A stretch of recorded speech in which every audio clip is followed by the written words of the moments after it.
incredibly scary Halloween horror stories. When I was 13 to 14, my friends and I went trick-or-treating. We had great fun running around the neighborhood collecting candy and just having a good time. This was our second year going without any of our parents. Every year before Halloween, we plan our trick-or-treating route so that we can go to all the big places in the hopes of getting big candy bars. A street of brand new, high-end homes was finally finished earlier this year, and people had moved in. That's where we chose to start, and then we'll go to the other areas. We met at my house on Halloween night because this new street of houses wasn't too far from where I lived. Then, we went out to start trick-or-treating. On the way, we stopped at a few places to get some extra candy. Then, we went down the sidewalk that led to the new streets. We were shocked that we didn't see any other kids running around here. We were really excited and ran over to the first house because we thought we were the first ones there. A nice old man opened the door for us and gave each of us a big Hershey's bar. We were all very excited when we pulled out of the garage because we were off to a great start.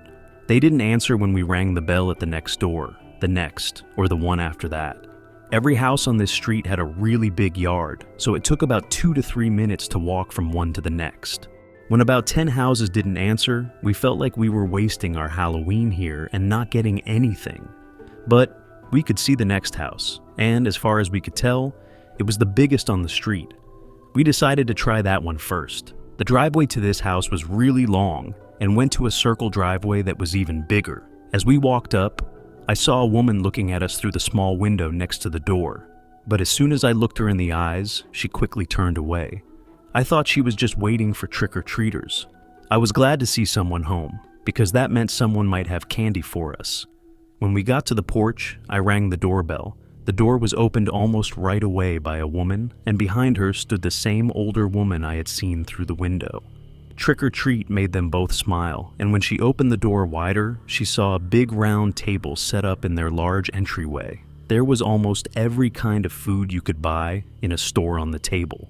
This person bought this much Halloween candy?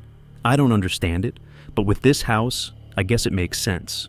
We were told to come in and pick out 2 candies of our choice. We all ran in and over to the table right away to check out everything they had. Our whole group was thrilled to be able to pick out almost any candy we liked at that time. However, I heard the door slam shut as I thought about what my second choice would be. We all turned around and smiled at the woman who was standing right next to the door. After that, she told us to wait a minute. She quickly left, forgetting to leave us some dessert. When I turned around, I saw that the other woman wasn't there either. I could tell that we were all scared and crazy. Not long after that, we heard footsteps coming from down the hall. Right away, I ran to the door and opened it for everyone. We could hear the woman calling for us to wait. We didn't stop running down the driveway until we got back to my house. We were scared and didn't know what had happened as we sat in my driveway. Even though we were told many times not to go into other people's homes, we didn't tell our parents because we knew they'd yell at us for being stupid and going into the house. We kept trick-or-treating in my neighborhood after a while, but this time we were much more careful and tried to make sure we weren't the only kids out walking around. It was the strangest thing that ever happened to me on Halloween. My friends and I still talk about what we think those women were up to and what might have happened if we had stayed at their house for dessert every Halloween. I moved into a small apartment in a new neighborhood closer to work last year, which was the first time I had ever lived alone in a house. Even though I moved in early October, most of my neighbors seemed to be quiet, so I did too. Other than that, things were pretty normal for the first few weeks. Anyway, it was now Halloween, and I saw that only a few houses had decorations up. 1 or 2 pumpkins and signs were all they had, but that was more than any other house. I chose to put up a small trick-or-treat sign on my door and bought some candy to give out. I used to buy 3 or 4 big bags where I lived, but I didn't think people here really enjoyed Halloween, so I thought 1 bag would be enough. In the afternoon, I got a few small groups of kids, but that was pretty much it. I was a little let down because I always liked Halloween, even when I was the only one giving out candy at my house. Around 10 p.m., it was getting late. So I put the bag of candy in my closet and watched a scary movie on the couch to end the night. I believe the movie was about half over when the doorbell rang. I got up and looked out the peephole to see who was there. I was a little confused and angry. I thought it looked like a little boy. maybe 10 or 11 years old, dressed up as a ghost. Something wasn't clear. It was just a black mask and red lace on the clothes. He said trick or treat when I opened the door. It was almost 11 o'clock at night, and I was a little worried that he was walking door to door by himself. I smiled and told him to wait while I went to get some candy that I had put away. I went back to my cupboard and got a big handful. I then walked back to the door and put them in the boy's pillowcase. I turned around behind him to see if his parents or a group of friends were on the curb, but I didn't see anyone. He turned around and walked away, but I stayed in the opening for a moment to make sure he was okay. I looked around again and didn't see anything or anyone, so I shut the door and went back to the couch. It was a few more minutes before the doorbell rang again. It was different this time. I got the bag of candy from the cupboard first, then went to the door. I was shocked to see the same kid standing there when I opened it. This time, he or she didn't have a sack or bag with them. I asked him if he was okay because I was worried, but he didn't answer. When I turned around to look behind him again, I saw someone watching us from across the street in my neighbor's yard. The outfit made him look like a grown man, but it was the same as the kids. "Is that your dad over there?" I made a nice ask. The kid thought for a moment and then replied, "Yes." I then asked him why he came back to my house, and he said it was to get more candy. He didn't have his sack with him, but I held out my bag of candy for him to take. This made me even more confused, but for some reason, the boy looked almost angry. He reluctantly reached in and took one piece before running off. I felt a little uneasy during that whole conversation, so I locked my door and finished the movie. Now that it was pretty late, I chose to get ready for bed. Before I could get up from the couch and go up the stairs, I caught a glimpse of a flash of light coming from outside one of my windows. Being scared, I went outside and looked. That's when I realized it was the motion sensor lights by my garage. As I was getting more and more scared, I stayed in the window and looked around for a while. But nothing else happened, so I shut the blinds and went upstairs to my room. I think about that boy from earlier and how strange everything was while I lay in bed for about 30 minutes. But just as I was falling asleep, I heard a soft rustling sound and then loud banging on my front door. After quickly getting out of bed, I made my way downstairs and to the front door in silence. 3 more loud bangs shook the door and made me jump back a little before I looked through the peephole. I stood there for a moment and then looked. The kid had told me that the guy I saw across the street was his dad. It was that man. That scary black and red outfit with the mask was still on him, and he was standing right next to the door. He was too close to the door for me to see what he was holding, but I knew he had something in his hand. I really didn't want to open that door because I had no idea what that guy wanted from me. I was sure this was either a sick joke or something much worse. I quickly went upstairs, got my phone, locked myself in my room, and called 911. The man banged on the door for what seemed like a minute before it stopped. Fear made me wait, hoping that he had really left. After that, I got up and looked out of my bedroom window. There was a small view of the front door path. As I looked, though, I heard a sudden cracking sound coming from what sounded like the kitchen downstairs. At this point, I was scared to death and couldn't protect myself if they came upstairs. Luckily, I heard police sirens down the road soon after, followed by footsteps running downstairs and out the door. As soon as the cops called my name at the front door, I went downstairs to let them in. They looked through the house to make sure the man wasn't there and saw a broken window in my kitchen that showed the man had come in. To be safe, I stayed at a hotel for a few days after that, but I guess the guy never came back. A lot of the night, I keep thinking about whether he was just using his kid in some weird way to get into my house. Even though I'm not sure, I know that nothing was taken. This makes me wonder what the man was trying to do when he broke into my house. Anyways, it's been almost a year, and Halloween is coming up soon. I'm beginning to worry that the man from last year will return to finish what he began. I lived in a small neighborhood with my parents when I was a child. We never did Halloween tricks or treats because it wasn't a big deal, so we'd always do something else. Halloween was always a great time for my dad and me to explore creepy or empty places together. When I was with him, I felt safe and wasn't afraid of what we might find, at least until now. I would never do something like that by myself, or even with friends. We drove around for a while until we found an old broken down barn. This place had to be empty for years. The roof was caved in, and half of the siding was gone. It wouldn't have been clear that it was red without the small bits of paint here and there. We walked around broken glass and large pieces of wood, finding tools and trash that had been left behind. Then I saw it. A cute little scarecrow sitting on the side of the barn. While I pointed to it, my dad led the way. As we got closer, the smell got worse. I heard my dad say, "Poor guy," as I looked down. There was a big wild raccoon lying still not far from the scarecrow's feet. "What do you think assassinated it?" I asked. As I turned back to look at the figure, he looked at it for a while. Then I stopped moving. It looked straight at me. Before, I thought it was looking off into the distance, but now its eyes were on me. It was still smiling and sitting up straight, but only its eyes had moved. "Dad?" He didn't answer. When I turned to look at him, he pointed at the raccoon with a ranker face. When I saw what he was looking at, I thought it was strange that it wasn't obvious unless you really looked.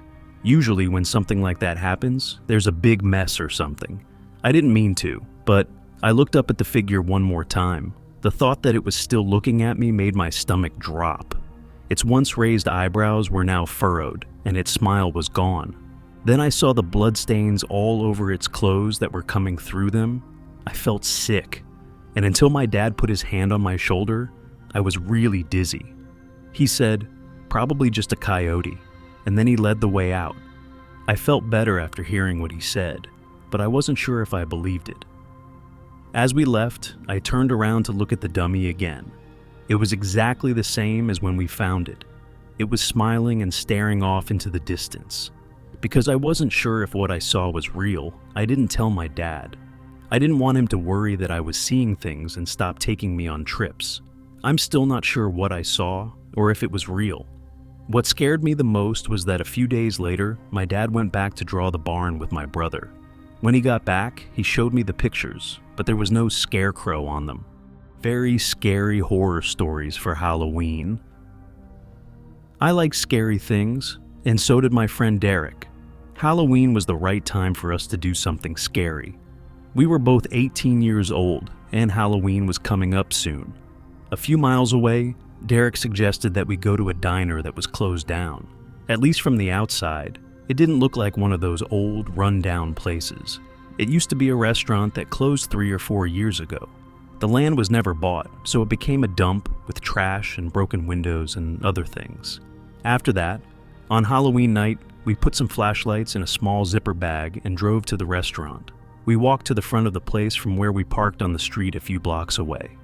It looked a lot creepier at night, and as we got closer to the door, I could feel myself getting a little worried.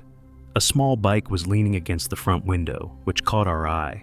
I thought it was strange that there was only one bike, because I thought other groups of people would come here on Halloween to be scared. Derek tried to open the front door, but it was locked. We went around the restaurant's right side and found a small side door that was open. We walked in slowly and ended up in the kitchen. There were tons of bottles and cans all over the floor, and it was totally trashed. Then we turned right and went into the back room, which had a table and a few chairs that looked pretty dirty. It was clear that many people had been here before us. They were probably hiding out or something in the diner. Before we heard something coming from the front of the building, we looked around for a while at some of the writing on the walls. Something like a small can rolling on the ground could have made that sound.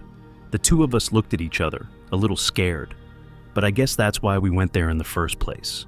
For 1 minute, we stood there and listened, but we didn't hear anything else. Back through the kitchen and over to the doors that led into the main dining room, I led the way. The noise it made when I tried to open it was way too loud for me to enjoy. Derek walked in behind me and looked around the corner as I came in. A can was lying on the floor across the room almost right away. They made the dining room into a L shape, which meant I could only see part of the room. A lot of the tables and chairs were broken and knocked over. I was shocked to see the place this way because from the outside, it always looked like any other empty building that hadn't been sold. Anyway, I walked down the hall and around to the other side of the room so I could see the other side of the dining room. I could barely hear something that sounded like breathing. It was so quiet that I wasn't sure for sure. After a few more slow steps, I turned around to see what was there. When I looked back into the dining room, I saw an old man sitting on a chair in front of a table. I stopped moving. He just stood there, and stared at the floor, breathing slowly. Derek grabbed my hand, and the two of us ran out of the building and back to our car.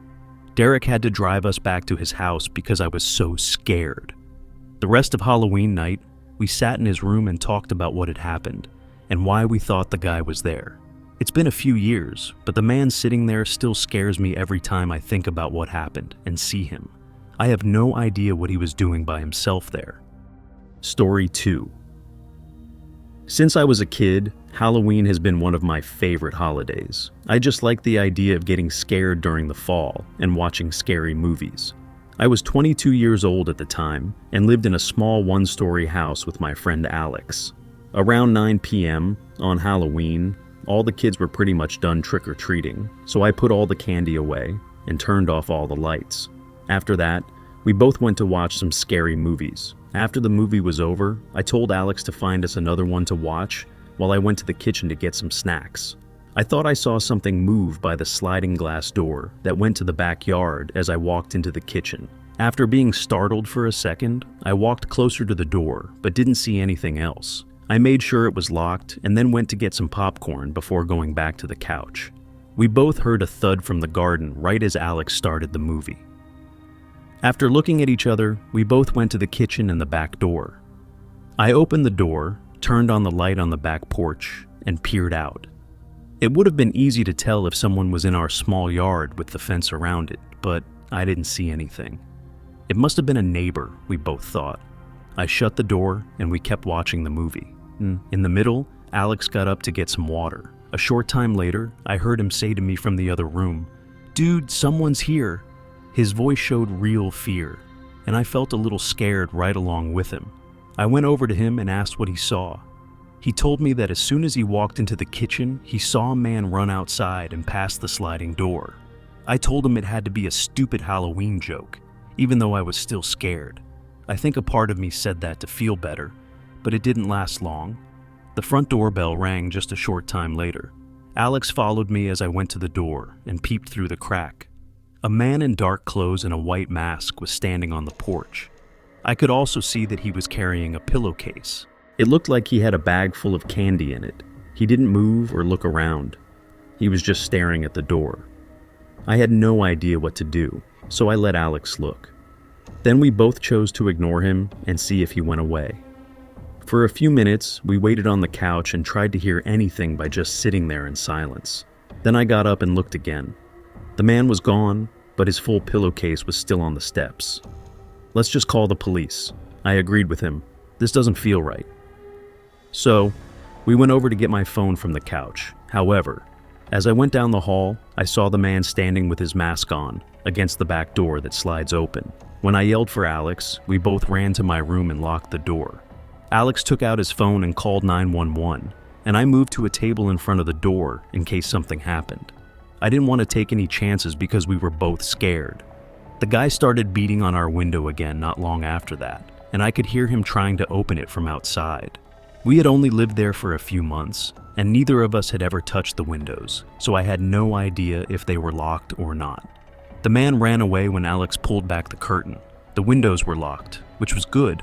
There was a wait in my room for the cops for almost 15 minutes. I think the man had already left, but the pillowcase was still on the porch when we let the police in. Police officer slowly opened it to look inside, then grabbed it and poured it out. There were only a few leaves and small sticks there. The police officer thought it was probably a trick to get us to open the doors so he could get in. But since they didn't have much to go on, they left after a quick look around and not seeing anything.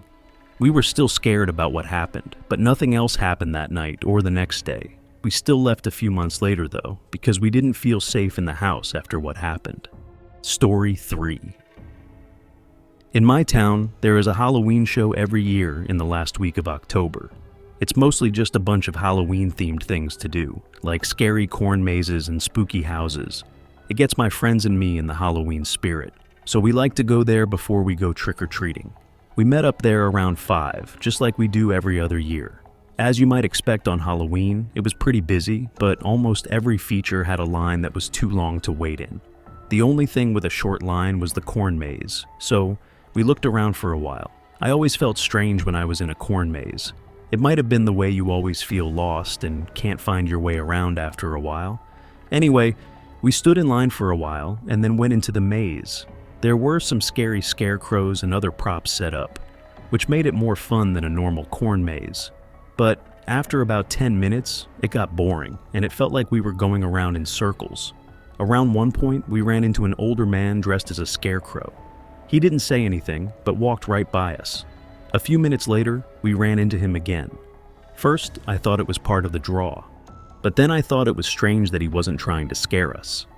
That being said, it would be strange for a grown man to be in a corn maze by himself. After another 10 minutes, we finally figured out how to get out. We looked again to see how long the other lines were, but we decided to leave because we didn't want to miss trick-or-treating because we had to wait in line all night. Since the fair was right in the middle of my neighborhood, it was easy to get from one house to the next for candy. All I had to do was cross a few streets. Before one of my friends in the group stopped us on the sidewalk, we had been to about 20 houses and walked down a whole street. Sure enough, the man dressed as a scarecrow was standing on the other side of the street from us when we looked up and in his direction. The man wasn't looking at us though. He was staring at the house he was next to. We all thought it was pretty strange, and now we knew for sure that the guy wasn't working for the show. Just in case, we skipped the next few houses to get away from the man. After that, we went trick-or-treating as normal. After just a few minutes, the scary scarecrow guy was walking towards us on the same side of the road as us. Once again, he was just a few houses away from us.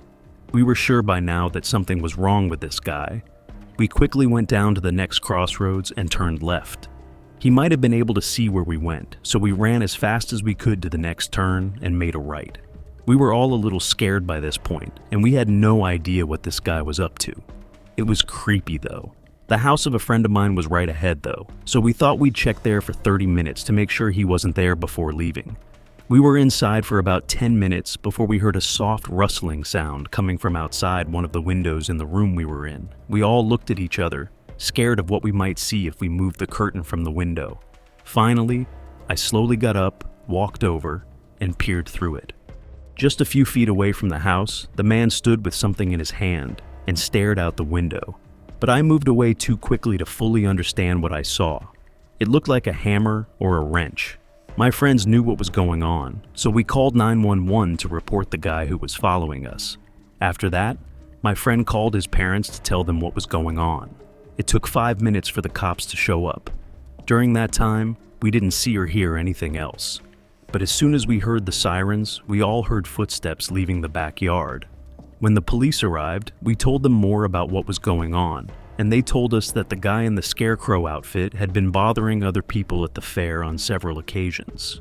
We chose to stay at home for the rest of the night, which was a bad idea because it ruined our Halloween. But we all knew that guy was nearby, watching and waiting for us. Very scary and real horror stories about self-isolation. I was from another country at the time and in middle school. Our school was pretty small and not much ever happened there, so I had never been in a scary situation at school before this day. It was the first class of the day, and I had just finished English for the second block. Like always, the class had lectures and readings of sample work. I didn't like that class very much because I thought it was dull. Anyway, the class was quiet because we were meant to be reading a sample paper. All of a sudden, the speaker beeped loudly and turned on. We are now in lockdown. This is not a drill. The students in the class looked around at each other, not sure what to do or how to act. Because, as I already said, I didn't think anything bad would ever happen here. Hearing that we were on lockdown was shocking and made me wonder what was going on. It didn't take long for my teacher to take charge and tell us all to line up on the wall by the door. He quickly locked the door and turned off all the lights, but I guess the power went out before he could finish. A few of the girls in the class started to cry, which I can see why. It was a pretty thrilling and tense situation. I think it was about 10 minutes that there were no sounds at all before I heard sudden running footsteps coming down the hallway outside of our classroom. When they got to our class, they stopped right away. Everyone in the room was holding their breath as we waited and listened with tense hearts. After that, a boy began banging on the door, begging with us to let him into the classroom. I was really scared because I couldn't tell how old the boy sounded. When I looked over at my teacher, she looked just as scared as the rest of us. With his eyes on the window, he slowly got up and walked toward the door. After that, he opened the door quickly and let the boy in. He looked familiar because I had seen him walk around the halls before, but we had never been in class together. He said he was fine, and my teacher told him to sit with us all along the wall. After we were all back in our seats, I leaned over and asked him in a whisper what had happened. A middle-aged man came in and started banging on all the stall doors, he said. He was in the bathroom during the lockdown and had been there for a while. The guy apparently crawled under the side of his stall and ran away when he heard the noise. He was lucky that the man only chased him down a short hallway before giving up. I got chills all over because I realized all of a sudden that this was real and that some crazy guy was putting us in real danger. Not even a minute later, we heard clear, loud footsteps coming toward the door to our classroom. As the sound of one bang on the door rang through the room, some of the other kids were trying to keep their tears from coming out. Not long after that, 2 or 3 more sets of footsteps came up to the door, and everyone started to talk. Even though I couldn't understand what they were saying, the thought of that whole group of dangerous guys made my stomach drop. What did I see? My teacher was trying to calm down one of the girls, but he looked scared too. One of the men outside then yelled, and all of their steps went away. It looks like the police have finally arrived. I could tell that everyone in the class was happy. We had to wait another 20 minutes before everything became clear. After that, the problem was over. It sounds like a bunch of sketchy guys came in and asked to take one of their kids out of class. It was clear that none of them were parents to any of the kids, so the situation got worse, and they broke into the building. Just that. That's pretty much all we were told. It was an event I will remember forever. Story 2. This happened to me 2 years ago. I know that most people never go through a lockdown, and if they do, it's usually at school. But this really did happen to me one night at work in a store. There was a time when I worked in Des Plaines, a neighborhood north of Chicago. At first, it was a pretty normal day at work. Because I was in school, I mostly worked the last shift, so I got off around 10. When 4 o'clock came around, my coworkers started showing me news stories about the riots going on in the city. This was because of something that was going on with the cops at the time, though it was pretty intense because the rioters broke into shops, smashed everything, and even beat up workers. In all honesty, I wasn't sure why the shops were being damaged, but it was crazy. At 6 o'clock, the riot and protests were getting bigger. Thousands of people were taking part, and hundreds of shops were being broken into and stolen from. There were even rumors that the actions would spread to the suburbs and other places outside of Chicago. I was watching people and keeping my eyes open at all times to make sure I was ready for anything. Things got even worse after 2 more hours. It looked like the whole city was on fire, and some of my coworkers left early because they were so scared. That night, my boss was very understanding, and since we didn't have many people, he didn't mind if they left early. I didn't worry too much though, and I knew I wouldn't get paid if I didn't stay. Pretty quickly, I saw that was a mistake. When I heard yelling outside, I was putting things away in an aisle on the far left side of the store, across from the main door. I stood at the end of the lane and looked out the window at the front of the store. I could see people running around, but it was hard to see what was going on because of the light from inside the store. I was walking toward the store's front door when the intercom went off. I heard my boss say that the store was now locked down and everyone needed to go to the back right away. For some reason, I was too interested to stay where I was, and I went a little further to see what was outside the front doors, which I didn't know at the time were locked. 10 to 15 people were running along the windows and hitting the glass and doors to try to open them. What I saw was one of the most frightening things I've ever seen. I ran to the back of the store right away, and I saw other customers and workers doing the same. When I got to the back, I saw my boss leading people into the big fridge where we store the lettuce and deli meat. For people who have never worked in a grocery store or other place with a cold room, they are basically big coolers with a big metal door and sometimes some plastic flaps on the front. In any case, I got inside. It looks like I was one of the last ones to get there because my boss quickly shut the door and locked it from the inside. I felt pretty safe in there because I knew that no one could really break in without some really big tools. What scared me though was how long I'd be there. For example, what if a huge crowd was waiting outside the door? I think there were 30 to 40 people in there with me. A lot of them were freaking out and asking us if that door was going to stay open. They got a little calmer after my manager tried to help, but then we heard noise coming from inside the shop. Broken things falling over, screaming and yelling. I have to say that hearing those sounds in real life scared me. We could hear the sounds better and better as they moved toward the back of the shop, and I was shaking. Soon their footsteps could be heard outside the room. There was quiet for a moment, and then the door shook as someone tried to open it. They yelled and banged on the door, screaming at us to open it. So I guess they quickly figured out that it was locked from the inside. We all tried to be as quiet as possible, but some of the customers started crying when they heard more people outside screaming and banging. At one point, one of them yelled, "This is the police, open up!" as if to trick us or insult us. Slamming and yelling went on for about 15 minutes straight before it started to slow down. It slowly got quieter over the next 30 minutes, as most of them focused on something else. Someone would come by every once in a while, bang on the door a few times, and then leave. We were locked inside for almost an hour before the cops cleared the building and let us out safely. As I left the store, it was a mess. Products were strewn across the floors and shelves were knocked over. The store looked crazy when I saw it that way. Anyway, as far as I know, the violence in the suburbs mostly stopped overnight, but I think it went on for a few days in Chicago. I'm glad everyone in the shop got out of there without getting hurt, though. It was the most dangerous situation I'd ever been in. Story 3. This took place when I was a junior in high school a few years ago. I should say that the public high school I went to was known for having a high graduation rate and being one of the biggest in the country. There were about 5,000 people in the building at the time of this event. There were over 1,000 kids in each of the 4 classes, and there were probably another 1,000 teachers. The day went pretty normally.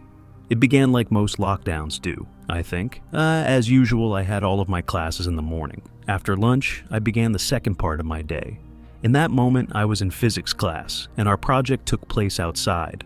My teacher said I could go back in quickly to use the bathroom. I quickly went to the bathroom because it was right next to the front door. He came in while I was washing my hands. He was tall and wore a gray hoodie. He looked at me but didn't say anything. Then he went into the stall in the back. I dried my hands quickly and went outside. That guy's clothes were really strange to me because someone that old had to be a teacher or staff member. He looked like someone I knew, but the school was so big and I only knew about a quarter of the staff, so I didn't think it was a big deal. Anyway, I went back outside to work for another 15 minutes. Then my teacher started to call us back inside. When classes are outside, they can only go to certain spots at our school. The one we were at was about a 4-minute walk from our classroom. The announcement speaker suddenly turned on and said that the whole building was now in lockdown. At that very moment, the whole class was inside and making their way to the room. We all looked at the teacher, who looked just as confused as us, but pushed us all into the classroom while she kept quiet.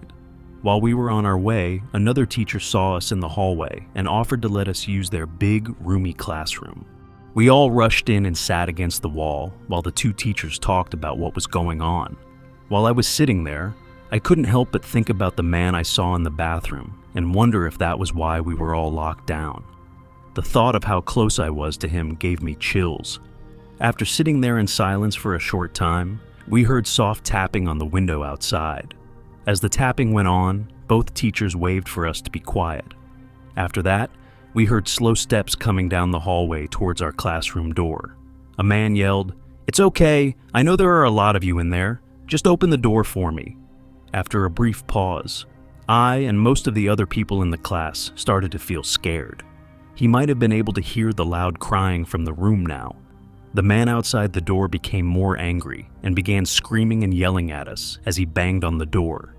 His noise made it sound like he had a hammer, which scared all of us even more. The man outside the window yelled for him to stop and told him that they had to leave right away. This went on for a minute. From the front of the school, we could hear police sounds, but the man by the door kept banging for another 30 seconds before giving up. He could then be heard running back down the hall. The police caught him as he left the building, but they never found the other man. I didn't recognize the man in the picture when it came out, so I still didn't know who the guy in the bathroom was.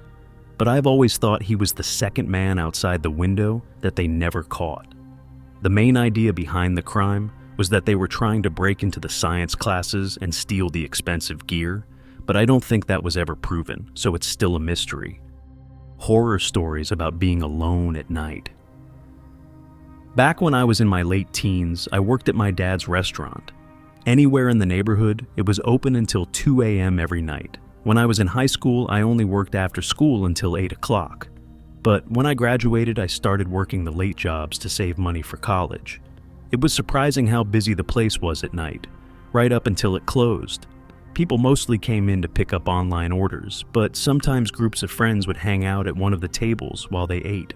But I liked working at night better because I would be the only one there, and my dad wouldn't be there to tell me what to do. Anyway, things got pretty strange after 6 months of working at night. Around 1:45 a.m., it was almost time to close, and I was cleaning in the back when I heard the doorbell. When I was done with what I was doing, I went to the front desk. 2 young guys looked very tired. A person walked up to the counter, and the other person stood at a table. "Our dining room is closed for the night, but I can still take a small order if you want it for takeout," I added. The cashier didn't say anything and just looked at the menu. The man looked back at me, which made me feel uncomfortable. After a short time, the man at the table quickly left, and the other guys soon followed. It was possibly the strangest thing that had ever happened to me, and I couldn't think of a good reason for it. I kind of thought they were going to rob me, but for some reason they changed their minds. My dad told me I could lock the doors at 1:45 for the next few days when I told him about it in the morning. After another week of nothing strange happening, it did happen again. Around 1:30, a customer came to pick up an order. Almost as soon as he left, one of the men from last week walked in. It was the person standing at the table, and I saw right away that he was dressed the same way he was the last time. He did come up to the counter this time, though. After giving me a quick look, he asked if I could jumpstart his car. I found it very creepy the way he said it, and it was clear that there was something else going on. "Sorry, I had to stay in the restaurant during my shift," I stated. Right away, he made a frown on his face. He said it would be quick and no one would notice that I left. I felt a little scared inside at this point because I knew something wasn't right. He started to walk back to the door and waved for me to follow him. I really didn't know what to do and was freaking out. But my fight reaction was starting and my adrenaline was going strong.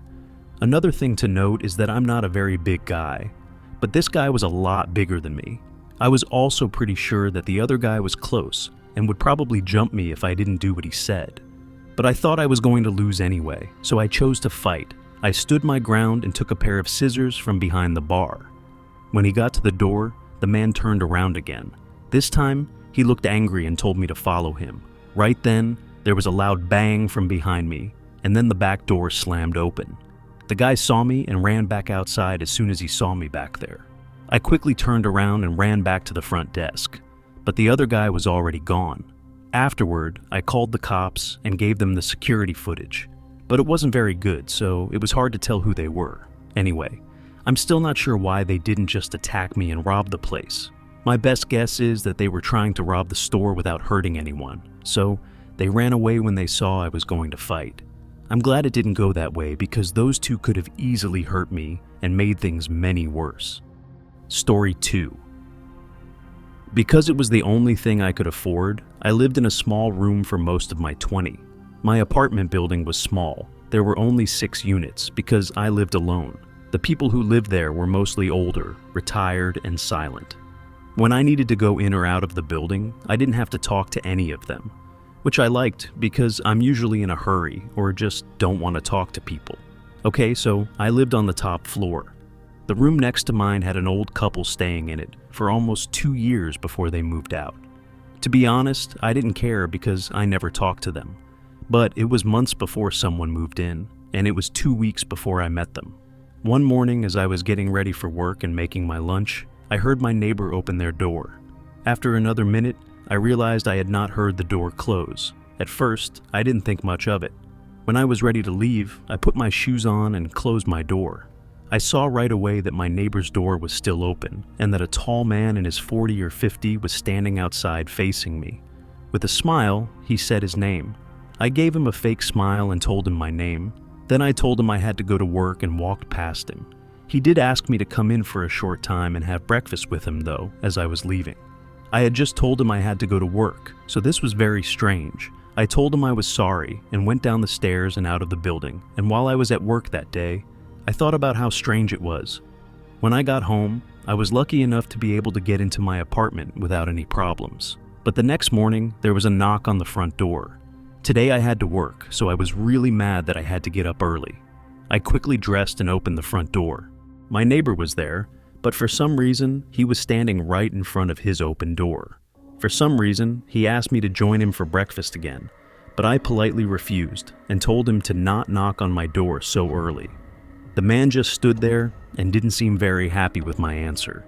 He then told me I had time to eat with him because I wouldn't have to go to work for a while. There were many creepy things about that answer that made me think there was something wrong with this guy. After a strong no, I moved away, shut my door, and made sure to lock it again. The more I thought about this guy, the stranger and scarier the things we did together seemed. Still, the rest of the day went as planned, and I got home around 6. Around 11, I got ready for bed after making food and watching a movie. I thought about my creepy neighbor and what to do while I lay in bed for a while. If something else goes wrong, I'm going to call the complex owner and have him talk to the guy. I then sat down, turned off my lamp, and tried to drift off to sleep. But after a few minutes, I heard the door to my neighbor's house creak open. While I waited, I listened to what the man was doing, but couldn't make out anything else. I never heard the door close, though. I was scared because I didn't know what the man was doing at this time of night. I finally fell asleep, though, because I hadn't heard anything else for more than an hour. I cannot remember how long I slept before a loud knock at the door woke me up. The knocks were coming from my bedroom door, not my front door. I jumped up, scared to death, and turned on the lights. Something small and sharp on my desk was all I had to protect myself. When I got it, I shook in fear and stood next to my bed.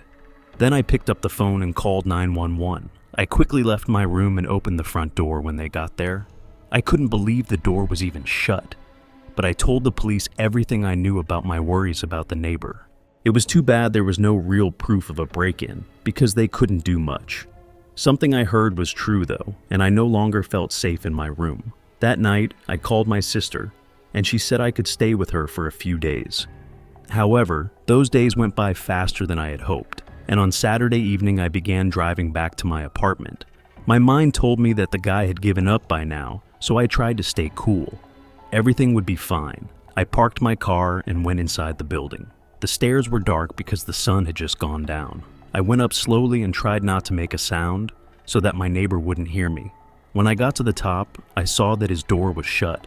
This made me feel a lot better, so I quickly went through my door and locked it behind me. I turned on the lights and left my bag in the hall. When I turned the corner into my living room, the man was sitting right on my couch, looking at me with a big, mean smile. I jumped back and screamed. I ran out of the building and into my car. I called the cops again and stopped in a nearby parking lot to wait for them. After about 10 minutes, they showed up. We drove up to the complex, and they went into the apartment while I waited by my car. They surprised everyone by coming out with the man in handcuffs in just 1 minute. They found a small knife in his pocket and said he was still sitting on the couch. The most disturbing thing about this whole situation was that he admitted to breaking in 3 times, but I only knew about 2 of them. This meant that he was hiding in my apartment at one point, possibly watching me without my knowledge. Story 3. Maggie is my little Jack Russell dog, and she's very active. Because of this, when we go for walks, they often last for 2 hours. Most days, the sun doesn't go down until 6:30 or 7, but I got home from work around 5:30 this day. I put her leash on almost as soon as I walked in the door, quickly changed, and then we went outside. Maggie led the way on the walk, so it went as usual. When the sun was almost completely down, about an hour in, things started to change for the worse. I had also walked farther than I thought. You know how easy it is to lose focus on long walks with your dog, especially if the dog doesn't stop to sniff very often. We walked in a direction I usually go, but I didn't know the street I was on. I still knew the general way home was, though. While I was about to turn around, Maggie stood still. She then started whining quietly, and that's when I saw it. A big coyote was looking at us in the middle of the street. I could see it through the soft light of the sunset. It was about the size of a golden retriever, had matted fur, and had its mouth open just a bit so you could see its nasty, yellow teeth. I knew what it wanted very well. I took Maggie in my arms and started walking the other way. Even though I was scared, I thought it would go away on its own. I didn't know these places very well, but I had to keep going. As I moved quickly forward, the coyote slowly followed behind me, staying far away. It got darker, which made me scarier. For a while, I walked aimlessly through the dark neighborhood streets before I realized the horrible truth. I was lost. I had lost my bearings because of all the turns, and I had no idea which way to go. As I walked through the dark neighborhood streets, I could see the beast's glowing eyes and hear it yipping and screaming. Every few minutes, I would look behind me and see another set of bright eyes and hear even more howls. Also, I could tell they were getting closer. At this point, I was so scared that I couldn't hold back tears. I was worried and afraid for my life and the life of my dog. Every once in a while, I'd walk by a streetlight and turn around to see the whole pack walking slowly with their heads down, watching everything I did. Following someone for almost 45 minutes made me tired, and I knew I wasn't near my home or safe. Maggie started to cry out harder as well, which made me cry even more because I knew she knew what was going to happen soon. The screaming and yipping got closer, louder, and happened more often. I turned around one more time and saw that they were all looking at me from about 30 to 40 feet away. Then, all of a sudden, they started to move to different sides of the road. After a short time, a small car slowly moves through the group of coyotes and stops right next to me. Someone opens her window and asks me if I need help. I told her to take me home because I was so grateful for her. I almost never choose to get into someone else's car, but I had no choice. The woman was very nice and looked scared for me. At this point, I was crying because I knew I was about to have a terrible attack. It took her almost 20 minutes to get to my house from where she picked me up. So nice of her. The area where I live is nice, and you don't have to worry about your house or car being broken into. Coyotes are the only problem that is getting worse in our area and many others nearby. I had this happen to me a few years ago. As time went on, more and more of them started showing up around town, getting bigger and stronger. People know to be careful, especially in parks with lots of trees and hiding spots for them. People were told about the famous spots by putting up signs. Between 3 and 20 have been seen there. News stories have shown that groups of coyotes have jumped over fences and taken small dogs. Larger animals have also been found torn apart in parks for kids. Some of the stories were even a little scary, but you don't think of coyotes as a direct threat until you're being chased by a pack of hungry, mean dogs in the middle of the night.